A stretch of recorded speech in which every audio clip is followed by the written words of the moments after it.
हाँ जी, मुझे पता था आप ये वीडियो देखने जरूर आएंगे क्योंकि इसके अंदर बात चल रही है बेस्ट टाइम टेबल की। ठीक है, तो आप लोग आ ही गए हैं तो जरूर आपको कुछ ना कुछ चीज़ें मैं आपको जरूर बताऊंगा। लेकिन उससे पहले आप सभी प्यारे बच्चों को जय हिंद, जय भारत, वंदे मातरम। सबसे पहले कमेंट बॉक्स में सारे बच्चे जो है वो जय हिंद कमेंट कर देंगे। आज की हमारी इस वीडियो का जो टॉपिक है वो है बेस्ट टाइम टेबल। देखिए यूट्यूब पे आपको बहुत सारी वीडियोस मिल जाएंगी टाइम टेबल के रिगार्डिंग।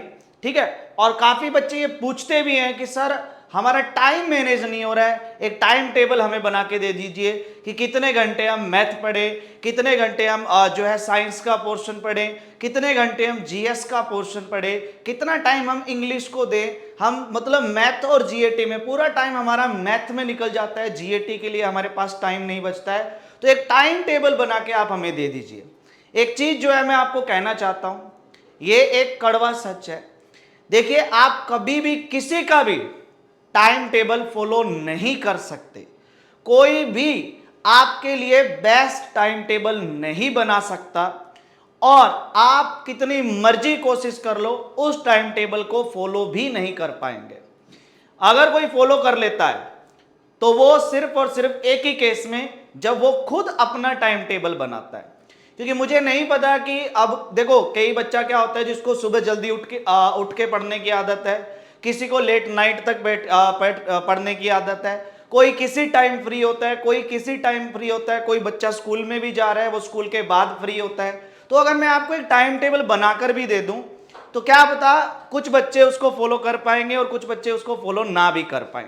लेकिन यहां पे मैं आपको कुछ चीजें या कुछ टिप्स बता सकता हूं जिसको अगर आप फॉलो करते हैं तो 101% आपको पॉजिटिव रिजल्ट मिलने वाला है। ठीक है, तो वो क्या चीज है जो आपको फॉलो करनी चाहिए टाइम टेबल के रिगार्डिंग? नहीं, मैं आपको बता रहा हूं टारगेट के रिगार्डिंग। क्या चीज फॉलो करनी चाहिए? टारगेट। आपको ना अपना एक टारगेट सेट करना पड़ेगा भाई। टारगेट कैसे सेट करना पड़ेगा मैं आपको बताता हूं।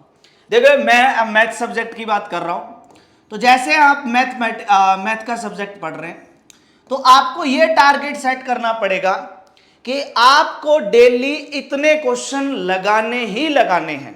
आपको यह सेट करना पड़ेगा कि मुझे डेली, मैं एक एग्जांपल के तौर पे बता रहा हूं, जैसे मुझे डेली के डेली 50 क्वेश्चन जो है वो प्रैक्टिस करने ही करने हैं 101%। 50 के 49 नहीं होने चाहिए।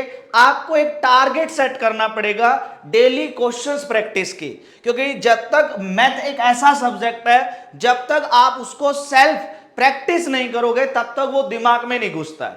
आप कितनी मर्जी क्लासें देख लें, कितना मर्जी आप वीडियोस फॉलो कर लें, जब तक आप पेन उठा के उसको खुद से सोल्व नहीं करेंगे तब तक वो आपके दिमाग में नहीं बैठेगा।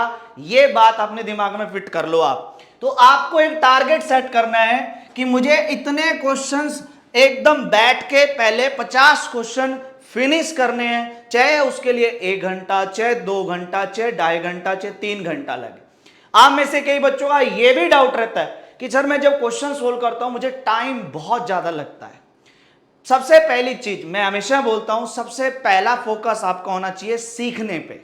सीखने पे मतलब कोई बात नहीं, टाइम लगने दो, कम से कम आप जो क्वेश्चन कर रहे हो उस क्वेश्चन का सॉल्यूशन आपसे बन रहा है। सबसे बड़ी बात यह है, तो आप हर क्वेश्चन को सीखें, क्योंकि जैसे जैसे आप सीखते जाओगे धीरे धीरे आपका टाइम 101% रिड्यूस होता जाएगा।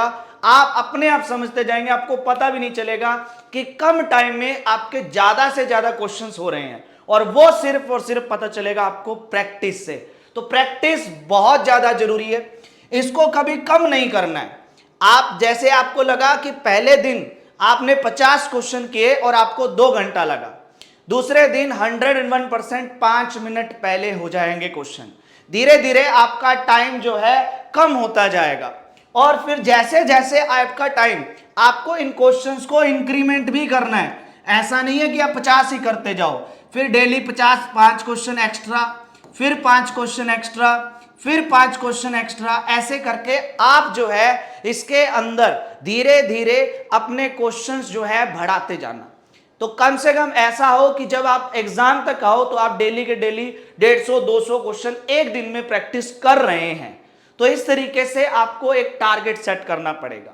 दूसरी चीज जो इंपॉर्टेंट है वो है रिवाइज करना। जितना आप रिवीजन पे फोकस रखोगे उतना ज्यादा बेनिफिट होने वाला है। याद रखना, जरूरी नहीं है कि आप पूरे के पूरा सिलेबस एग्जाम में करके जाएं।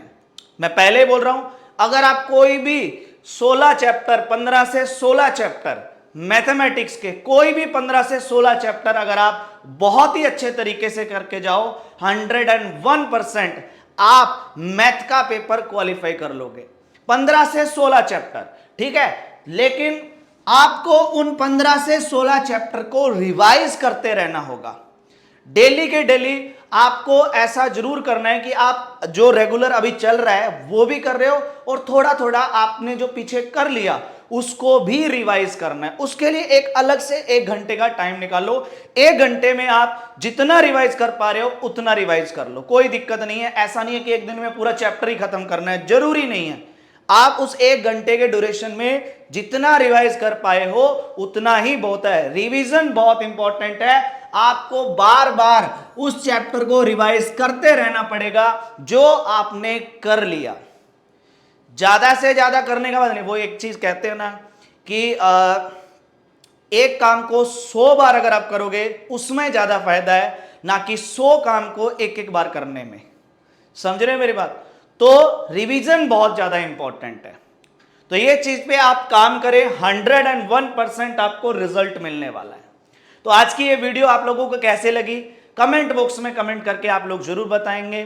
मिलेंगे नेक्स्ट वीडियो में, तब तक के लिए आप सभी प्यारे बच्चों को जय हिंद, जय भारत, वंदे मातरम।